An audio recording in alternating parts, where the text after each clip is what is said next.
Hello everyone, welcome to the next video of our operating system course, and in this video we will be discussing indexed file allocation method. तो यार अभी तक हम basically continuous file allocation method देख चुके हैं। उससे जो हमारे लिमिटेशंस आए थे हमने उसे linked list file allocation method use करके ओवरकम किया था। फिर उससे भी हमारा कुछ लिमिटेशन आया था, हम डेटा को इजीली एक्सेस नहीं कर पा रहे थे। तो हमने क्या किया, हमने फाइल एलोकेशन टेबल का यूज किया। तो बेसिकली वो जो डेटा एक्सेस करने का इशू था उसे ना हम लोग एक और तरह से रिजॉल्व कर सकते हैं। वो क्या है, हमारा इंडेक्स फाइल एलोकेशन मेथड। इसमें बेसिकली हम लोग क्या करते हैं, इंडेक्स फाइल एलोकेशन मेथड में हम लोग ना, जैसे हमारी बुक्स होती हैं, बुक्स में एक इंडेक्स होता है ना, उसी तरह से हम यहाँ पे क्या करते हैं, जो हमारे फाइल्स है ना, फाइल्स का जो ब्लॉक्स है उनका डेटा स्टोर करने के लिए इंडेक्स मेंटेन कर लेते हैं और उस इंडेक्स में हम अपने फाइल्स का डेटा स्टोर कर लेते हैं। जैसे हम बुक्स में बुक्स के लिए क्या कर रहे थे, जो भी हमारे चैप्टर्स हैं हम उसका डेटा इस इंडेक्स में स्टोर कर ले रहे थे। ठीक है, कि मतलब कौन सा चैप्टर कौन से पेज पे है, ये सारी चीजें हम अपने इंडेक्स में स्टोर कर रहे थे।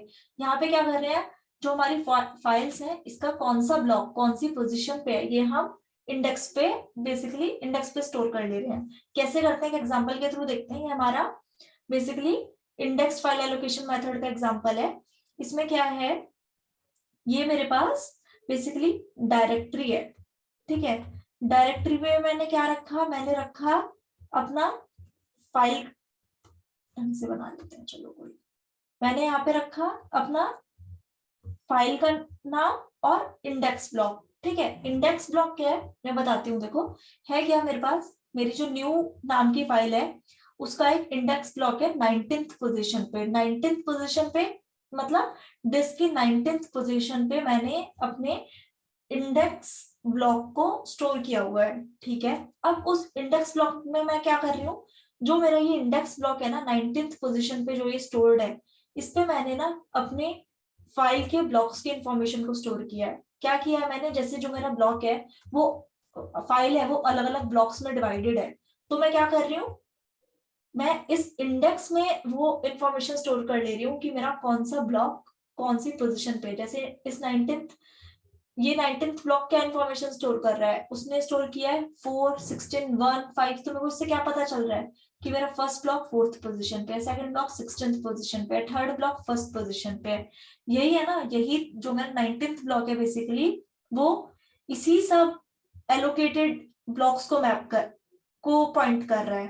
ठीक है, -1 से क्या पता चल रहा है हमें, -1 से हमें पता चल रहा है बेसिकली कि एंड ऑफ फाइल हो चुका है, कि बस इतने ही ब्लॉक्स थे इस फाइल में, ये हमें -1 से पता चल रहा है। ठीक है, तो इससे हम कर क्या रहे हैं, बेसिकली एक हमें एक इंडेक्स ब्लॉक देना है और उस इंडेक्स ब्लॉक में हम अपने फाइल के सारे ब्लॉक्स के इंफॉर्मेशन को स्टोर करके रख ले रहे हैं। ठीक है, और जब हमें किसी भी बेसिकली अपने उसे एक्सेस करना है तो उसे हम एक्सेस भी इजीली कर पा रहे हैं इस इंडेक्स ब्लॉक के थ्रू। ठीक है, इंडेक्स ब्लॉक में जाएंगे, वहां जाके हमें जिस भी ब्लॉक को चाहिए हम डायरेक्टली उस ब्लॉक को जाके एक्सेस कर सकते हैं। ठीक है, क्लियर है हमारी चीज कि मैंने क्या बोला, बेसिकली क्या किया हमने इंडेक्स फाइल एलोकेशन मेथड में, हमने रैंडमली जहां हमें जगह मिली हमने अपने फाइल्स के ब्लॉक्स को एलोकेट कर दिया। ठीक है, और कहाँ हमने एलोकेट किया, इस सारे डेटा को एक इंडेक्स में स्टोर कर लिया और उस इंडेक्स की क्या पोजीशन है फाइनली हमारे डिस्क में, उस पोजीशन को हमने अपने डायरेक्टरी में स्टोर कर दिया। ठीक है, क्लियर है हमारी चीज, मतलब हमें बेसिकली यूटिलाइजेशन भी मैक्सिमम हो जा रही है इससे हमारे मेमोरी स्पेस की, क्योंकि रैंडमली हम जहां स्पेस मिल रहा है हम वहां पे अपने डेटा को एलोकेट कर दे रहे हैं। उसी तरह से दूसरा क्या हो रहा है, हमारे पास जो हमारा डेटा है वो काफी इजीली एक्सेसिबल भी है। ठीक है, तो हमारे जो ईज ऑफ एक्सेस वाली जो हमारी लिमिटेशन थी उसे भी हम ओवरकम कर चुके हैं यहाँ पे। ठीक है, बस इस केस में क्या एक इशू है हमारे साथ, वो ये होगा कि जितनी भी फाइल्स होंगे ना, हर फाइल का अपना अपना एक इंडेक्स होगा। भाई इंडेक्स तो हर फाइल का अपना एक अलग ही होगा ना, हर बुक का भी तो अपना एक इंडेक्स होता है। तो हर फाइल का अपना अपना एक अलग इंडेक्स होगा, और उस इंडेक्स को स्टोर करने के लिए हमें डिस्क के कुछ ब्लॉक्स ऑक्यूपाई करने पड़ेंगे। ठीक है, मतलब ऐसा नहीं है कि सारे ब्लॉक्स ऑक्यूपाई हो जाएंगे, कुछ ब्लॉक्स शुरू के हमारे इंडेक्स ब्लॉक्स बन जाएंगे, जिसमें हम अपने फाइल्स के जो ब्लॉक्स हैं उनकी इंफॉर्मेशन को स्टोर करेंगे।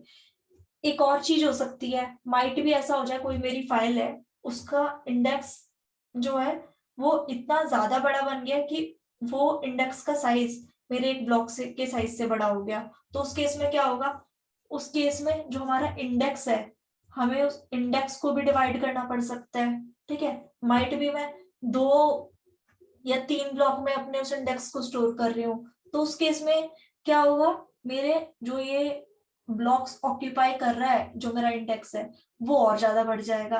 ठीक है, तो इसके साथ यार दिक्कत वही आ रही है बेसिकली, बस कि ये जो हमारा वो है ना मेमोरी स्पेस